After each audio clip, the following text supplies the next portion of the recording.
So hello friends, जो लोग भी केमिस्ट्री पढ़ते हैं तो उन लोगों को ये सिंबल के बारे में जानना बहुत ही ज़रूरी है, क्योंकि इन सिंबलों के माध्यम से आप कोई भी केमिस्ट्री का क्वेश्चन हो आप उसे सॉल्व कर सकते हैं, वो भी इजीली। तो यह हमारे 9th से लेकर 12th तक जितने विद्यार्थी केमिस्ट्री पढ़ते हैं उनको ये सिंबल के बारे में जानना बहुत ही ज़रूरी है, क्योंकि इसी के माध्यम से आपको बोर्ड एग्जाम में जो कि क्वेश्चन भी देखने को मिलेंगे और आपको ये पता होना चाहिए कि इन सिंबल से हमारा कौन सा जो कि क्या होगा। ठीक है, तो चलिए इसको आसान तरीके से देखते हैं और समझते हैं इसको आसान तरीके से। तो चलिए फटाफट से इसको देख लेते हैं। तो देखिए सबसे फर्स्ट पे जो हमारा आया था कि ए से हमारे क्या हो जाएगा यहाँ पे विलायक। विलायक मतलब क्या होता है? सॉल्वेंट। मतलब कि अगर आपको यहाँ पे कहीं भी सिंबल दिखाई दे ए, तो आप समझ जाइए कि ए का मतलब क्या है? हमारा विलायक है। विलायक से हमारा जो है सॉल्वेंट। उसी तरह से हमारा बी है, तो बी से अगर आप बोल दी जाए तो बी से आप समझ जाइएगा कि हमारा विलेय है। ठीक है, ए से हमारा विलायक हो जाता है, बी से हमारा विलेय हो जाता है जिसे हम सॉल्यूट कहते हैं। ठीक है, ऐसे हमारा नेक्स्ट है। तो देखिए और हमारा डब्लू किसी में दे दे, मतलब कोई भी प्रश्न दे दे, ठीक है, और उसमें बोल दे कि इसमें ए की मात्रा इतनी है, बी की मात्रा इतनी है, ठीक है, तो उसका द्रव्यमान कितना होगा। ऐसे ऐसे क्वेश्चन जो कि बनता रहता है। तो ऐसे आपको बस केवल ए बी के सिंबल से आपको समझना पड़ेगा कि वो क्या है, विलायक है या फिर विलेय है। ठीक है, तो यही आपको समझना है। यहाँ पे डब्लू अगर दे दे तो हमारे यहाँ पे हो जाएगा द्रव्यमान। अब द्रव्यमान क्या होगा? तो हमारे मास होगा। ठीक है, द्रव्यमान मास, डब्लू से हमारा हो जाएगा मास। और यहाँ पे एम अगर देख लीजिए तो एम से हो जाता है आणविक द्रव्यमान, जिसे हम बोलते हैं मॉलिक्यूलर मास। ठीक है, उसके बाद हमारा नेक्स्ट आता है तो ये है हमारा एन। एन से हमारा क्या हो जाएगा? मोल, जिसको हम इंग्लिश में बोलते हैं मोल। ठीक है, इसमें दोनों हो सकता है, यहाँ पे MOLE भी कर सकते हैं या फिर MOL भी हो सकता है। ठीक है, तो इसे मोल इंग्लिश में भी कहते हैं और हिंदी में भी मोल ही कहते हैं। तो यहाँ पे जो कैप अगर हमारे स्मॉल एन दे दे तो यहाँ पे हमारे इसका मतलब क्या है? हमारा मोल हो जाएगा। उसके बाद नेक्स्ट है हमारा कि अगर हमारे यहाँ पे यक्स दे दे, हमारे यक्स दे दें तो इससे आप समझ जाइएगा कि हमारा मोल प्रभाज्य है। इसका क्या है हमारा इसका सिंबल? तो ये मोल प्रभाज्य का सिंबल है और इसे हम बोलते हैं कॉस्ट डिवीजन। अब हमारा नेक्स्ट जो कि आयतन, आयतन को क्या कहते हैं? तो V से प्रदर्शित करते हैं, ये आपको पता होगा। इसका सिंबल होता है V, जिसको हम आयतन बोलते हैं और इंग्लिश में वैल्यूम।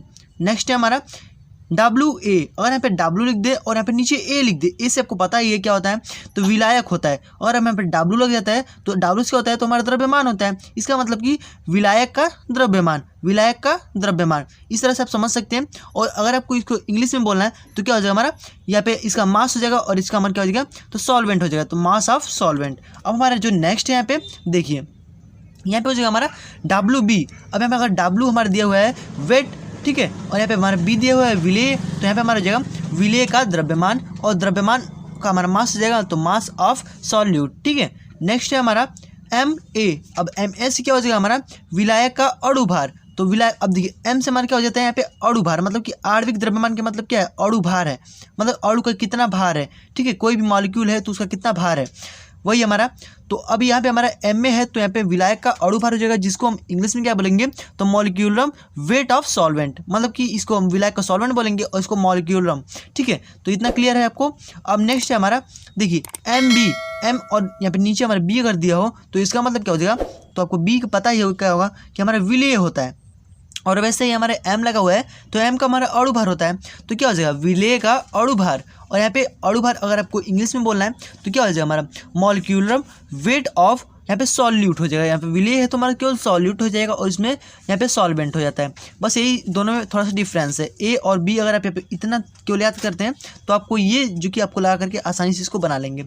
ठीक है, अब नेक्स्ट है हमारा यहाँ पे कि Na। N से आपको पता होगा क्या होगा? कि मोल होता है। तो Na हमारा क्या हो जाएगा? A से हमारा होता है विलायक, तो यहाँ पे हमारा विलायक का मोल या फिर अमाउंट ऑफ सॉल्वेंट या फिर मोल ऑफ सॉल्वेंट, मतलब कि इसको मोल को मोल भी बोल सकते हैं या फिर अमाउंट भी बोल सकते हैं। तो यहाँ पे आप NB की अगर बात कर ली जाए तो N से हमारा यहाँ पे मोल ही हो जाएगा और यहाँ पे B है हमारा विलेय। तो अगर हमारे यहाँ पे विलेय का मोल दे दें तो विलेय से हमारा क्या हो जाएगा? सॉल्यूट हो जाता है, तो हमारा क्या हो जाएगा? मोल ऑफ सॉल्यूट या फिर अमाउंट ऑफ सॉल्यूट। ठीक है, इतना क्लियर आपको।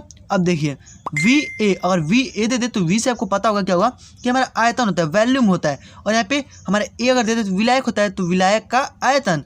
तो जो हमारे यहाँ पे भी दिया है इसको हम लास्ट में करेंगे और जो हमारे नीचे यहाँ पे लगा हुआ है इसको हम आगे लिख देते हैं, मतलब कि विलायक हो जाएगा और V से हमारा आयतन हो जाएगा। तो विलायक का आयतन, इसको हम क्या बोलेंगे इंग्लिश में? तो यहाँ पे हम बोलेंगे वॉल्यूम ऑफ सॉल्वेंट। ठीक है, वॉल्यूम ऑफ सॉल्वेंट। उसके बाद नेक्स्ट है हमारा कि VB, तो VB से क्या हो जाएगा हमारा? तो विलेय का आयतन, तो विलेय का आयतन से क्या हो जाएगा? तो आयतन है हमारे यहाँ पे, तो यहाँ पे वॉल्यूम ऑफ यहाँ पे सॉल्यूट हो जाएगा। ठीक है, तो बस केवल इतना ये मोस्ट इंपॉर्टेंट है जो कि आपको केमिस्ट्री के क्वेश्चनों को सॉल्व करने के लिए बहुत ज़्यादा इंपॉर्टेंट होता है। और जैसे कि हमारे यहाँ पे जो हमारा सेकंड वाला लेसन है, ठीक है, विलेन वाला, उसमें से जो कि बहुत सारे क्वेश्चन आपको बोर्ड एग्जाम में देखने को मिलते हैं ये, तो उसी में से बहुत ज़्यादा इंपॉर्टेंट जो कि मैंने आपको सिंबल जो कि यहाँ पे लाए हैं, ताकि आप आसान तरीके से सिंबलों को जान सके और क्वेश्चनों को आसानी से सॉल्व कर सके, क्योंकि सिंबल के माध्यम से ही आप क्वेश्चनों को सॉल्व कर पाएंगे। तो ये आई होप कि आपको बढ़िया तरीके से समझ में आ भी गया होगा, और आप इसे केवल 2-3 बार पढ़ लेंगे तो आपको आसानी से याद हो जाएगा। आप और भी क्वेश्चनों को सॉल्व करेंगे तो और भी आसानी से आपको याद होता जाएगा।